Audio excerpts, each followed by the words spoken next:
Hey everybody, this is Colin Cunningham, aka John Pope of Falling Skies. This is Brandon Jay McLaren, and make sure you keep it locked on SideReel. Keep it locked on SideReel.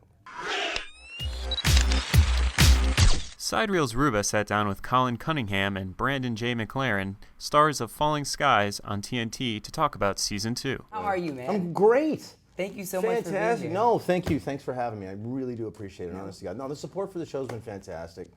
And it's just really nice to just kind of, I guess, take a bit of the ride, you know? Nice. Now, what's the best part about working on Falling Skies? Well, the first thing, this is more just kind of maybe a personal ego thing, but you get to put Steven Spielberg on your resume. I mean, come on. Come on. That's legendary. You don't have to do anything else after There's not an actor on the planet that wouldn't just give the right arm for that. So, and it's funny because my agent actually jokes. He's like, yeah, I'm busy, unless, of course, you know, it's Spielberg on the phone. And, of course, one day, it actually was. It was Spielberg on the phone. So that's kind of the neat novelty of it all. So I can quit now.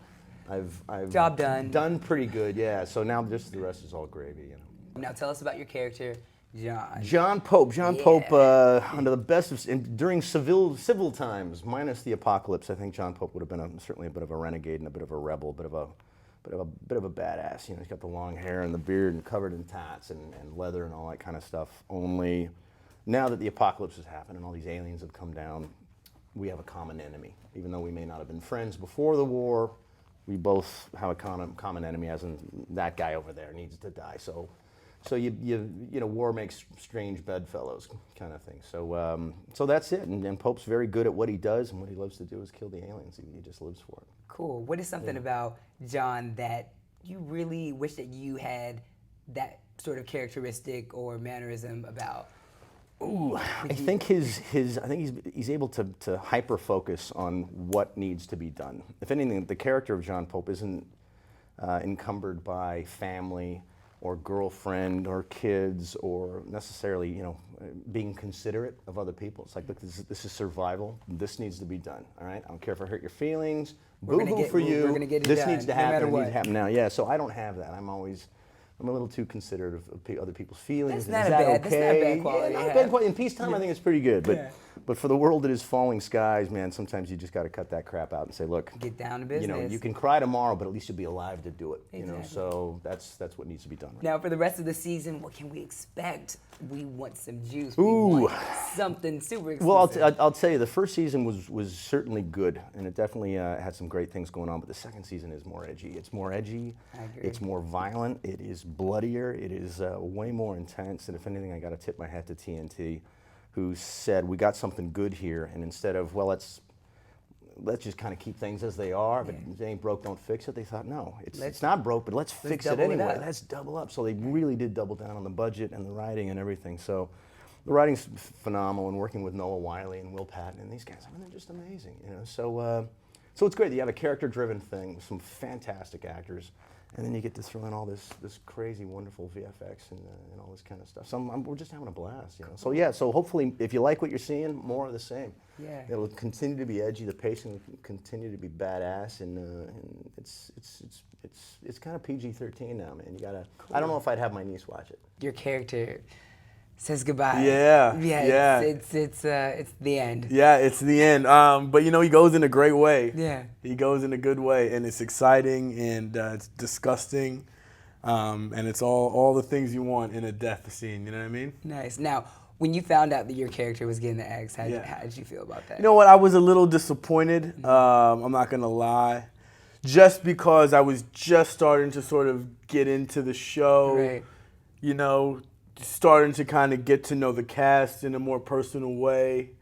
But I do understand, you know, there was some reasoning behind it. I had booked a pilot. Graceland. So I think they were kind of like, thank you. Yeah, for sure. So I think they were kind of like, you booked this pilot, and if it goes, scheduling. So It's gonna be a hassle. Yeah. So I mean, it was a kind of a mutual parting. But I was a little sad. I'm not gonna lie. Darn. Yeah. Shoot. Now, for all the people who aren't too familiar with Fallen Skies, fill us in on your character and the overall plot of the show. I think they just kind of picked up Jamil from like another camp, and he decided to join the Second Mass. And right before the aliens came, he was starting an IPO. He's a tech guy, really, really smart tech guy. And this thing happened. So they kind of turned Jamil into like the mechanic in residence. He sort of just fixes everything. Yeah. He's like the problem solver of the group. You always need those. Yeah, right. So Captain Weaver really relies on him to sort of figure things out. So when they need to cover the engines and so there's no smoke, so the aliens can't detect him. Jamil makes a device for it. When Weaver's on his deathbed, he makes a device to pump out his blood and pump it back in. So he's sort of like the all-purpose.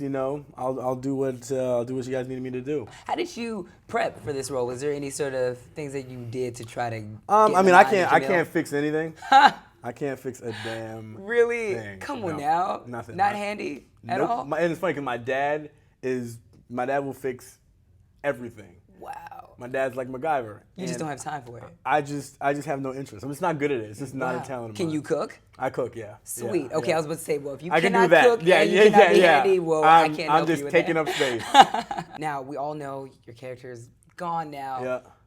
Do you know anything else that's going on for the rest of the season? You know what? Or is that still hush-hush? I have an idea, only because after my character died, I still talk to some of the people on the show. Yeah. But I'm obviously I can't say anything. True But that. it's good. I mean, it's a good show, and I was really happy to be a part of it. Yeah, absolutely. Sweet. Now, what Yeah. is one thing that you took away from Fallen Skies? I kind of came in as the new guy this season, and the whole cast was just so welcoming to me. You know what I mean? And they, like right away, they treated me like I was there from the beginning. So I'm just really grateful for that. And just remember, next time I'm on the show and somebody new comes in, That's how you should treat 'em. welcome them the same. You know what I mean? Brandon, you're the Thank homie. you. I Thank you appreciate so it. much. Thank you. Make sure you guys check out Fallen Skies on TNT. Check it out. At Sundays, 9 o'clock. All right. On Sundays, TNT. 9 o'clock Yeah. on TNT. Thank you so much Thank you again. again, brother. Have a Appreciate good it. one. Thanks for your time. Appreciate it.